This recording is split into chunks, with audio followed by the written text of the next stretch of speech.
Virginia Woolf is one of the most symbolic modern writers, and To the Lighthouse is a highly symbolic work which established her as a prominent literary figure of her time.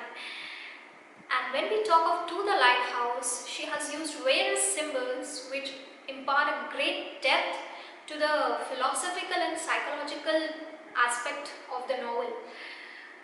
Let's begin the symbols. The first is, and the most prominent one is, the lighthouse itself. Now the lighthouse stands across the bay in the middle of the sea, and it is visible from the Ramsay's house also. Everybody can see the lighthouse, and for everybody the lighthouse means something different. Everybody sees the lighthouse in some different way, but essentially for everyone it symbolizes something that looks so sure. It is such a permanent thing standing over there, but it is so unattainable. It is so inaccessible. You are not able to reach it. Initially, when Mrs. Ramsay wants Paul and Minta married, she is not able to see that marriage. Lily Briscoe tries to complete her painting, but she is not able to complete that painting.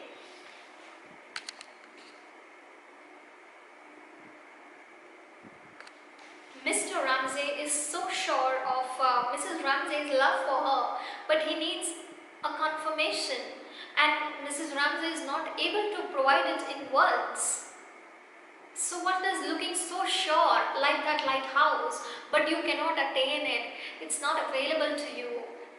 It's not clear. And finally, in the end, when they do a trip to the lighthouse, it is symbolic of the reconciliation of relationships.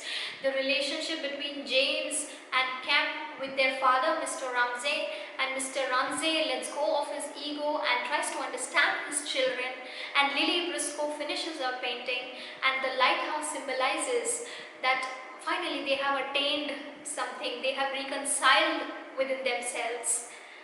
So that is why the lighthouse is a very important symbol. Another important symbol is Lily's painting. Now Lily's painting is a struggle against gender convention, and that gender convention is expressed in Charles Tensley's statement when he says women can't paint or write. And another thing about Lily's painting is that she is trying to capture the essence of Mrs. Ramsay in that painting. Mrs. Ramsay's essence as a wife and as a mother, and that feminine energy of Mrs. Ramsay which she's trying to bring on that canvas. The fact that she's looking up to Mrs. Ramsay and trying to visualize her on her painting, that fact symbolizes that impulse in modern women to understand the women who came before them. In deciding to complete that painting also, there is a symbol. In the end, even after 10 years, when Lily comes back and she decides to finish the painting regardless of what happens to her, she decides to establish her own artistic voice. So that's the symbolism in Lily's painting. Another important symbol is the sea, and references to the sea appear throughout the novel. The sea stands for the impermanence of human life, how human life and its tiny accomplishments, achievements, how momentary these are. These don't last for long, these are not permanent. Like the sea, they are ever changing, they are ever moving, just like time and the changes that occur with time. The sea holds an important place as a symbol into the lighthouse. The Ramsay's house is also a symbol. Why? Because it's the stage where all the characters are there. In the first part, when Mrs. Ramsay is alive, the house is a reflection of her own inner notions of shabbiness and her inability to preserve the beauty of the house, because she has so much of domestic responsibility that she is not able to beautify the house the way she wants it to. Still, the house is peaceful. And in the second part, the second portion of the novel, which is called Time Passes, the poor condition of the house, the overgrowth, the destruction of the house, not destruction completely, but the way in which that house is kept, and Mrs. McNab has to hire workers to set it in order. That condition of the house symbolizes the destruction that was brought on the mankind by the First World War. So that is also symbolic. Another symbol is a boar skull. Now the boar skull is in the children's nursery wall. It's like a decoration on the wall. When Mrs. Ramsay comes back from the dinner party, she finds that the children are bothered by the presence of that boar skull.